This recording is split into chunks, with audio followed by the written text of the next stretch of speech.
Hello everybody and welcome to another real estate video. This is Javier Vidana, and before we begin, I want to give a huge thank you to all of my subscribers. We have reached over 100 subscribers now, and this thing kind of started like a side project to me. I didn't know it would even get this much traction. I noticed there was a hole when it came to just straightforward, friendly, easy to understand real estate advice from realtors and not be all salesy, and it seems people are liking it. So I'm going to continue doing this. I'm going to continue giving the people what they want, as long as you guys are liking it.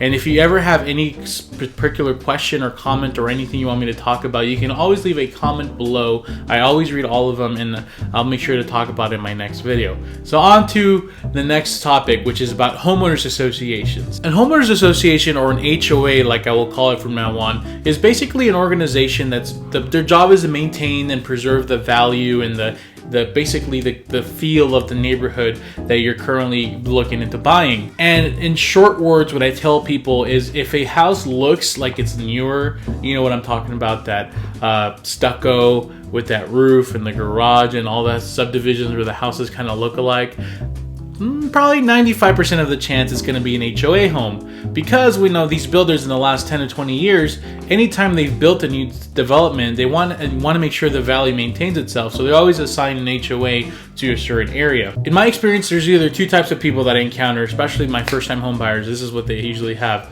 They either, I don't really care if it has an HOA, or I do not want an HOA. Don't you dare show me a house with an HOA. If you even take me to an HOA, I will fire you on the spot. And I think I always wanted to have this conversation with people, because there's really pros and cons to having an HOA.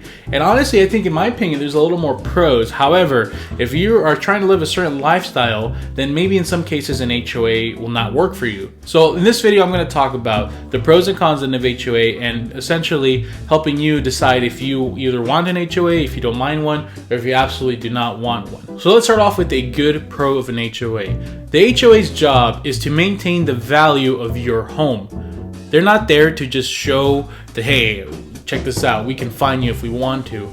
They're there to make sure that your home values stay in a steady increase along with everybody else's. So let's say, for example, you have a neighbor who's deciding to not cut his grass for the last 2 months, and their weeds are getting out of control, and they left this old junk car on their yard, and people notice. You put your house on the market, and as soon as you pull into your home, they notice the neighbor's house. That could basically affect your house's value in a negative way. So an HOA will make sure before it even gets out of control, they'll find the guy, they'll go leave him a note saying you need to fix this. And you do not want to mess with HOAs, because here, at least here in Arizona, some HOAs have the power to start a foreclosure process on your home. Now, obviously, this is excessive. This is if you haven't paid your HOA dues, or you haven't done anything, you haven't followed their instructions, whatever the case may be. But you do not want to mess with an HOA, because they eventually will get their way. Now, a con of an HOA is, they're trying to maintain the value of the area, but they decide what is going to maintain value in that area. Meaning, if you want to do anything creative to your home, like the paint,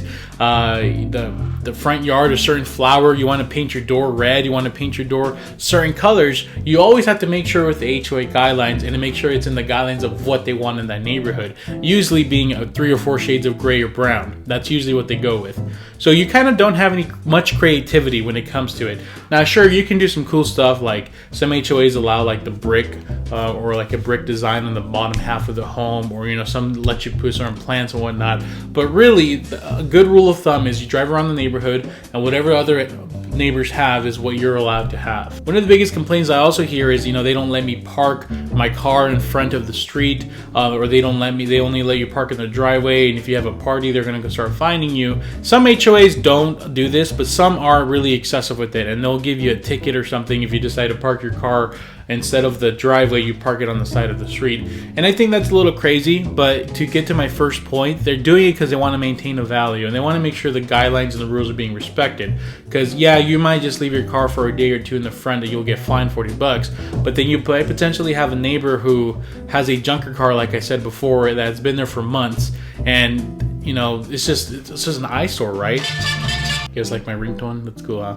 But like I was saying, it's an eyesore. It could affect your value of the neighborhood. So they have these rules and expectations to be set up. So if you're the type of people that have like 8 cars, 2 in the car garage, 2 in the driveway, I'd say possibly try not to get an HOA, or make sure the HOA allows you to park on the driveway, because some are pretty strict about that. Another pro of an HOA is you have the accountability factor when it comes to you and your neighbors.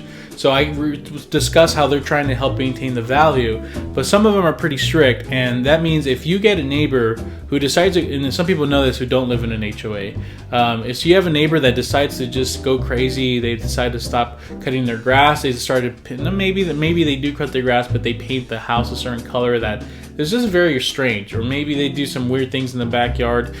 You have that level of accountability where you know the HOA is going to take care of something, and if you don't think they're taken care of, there's always a call to the HOA, and you know it's going to get handled.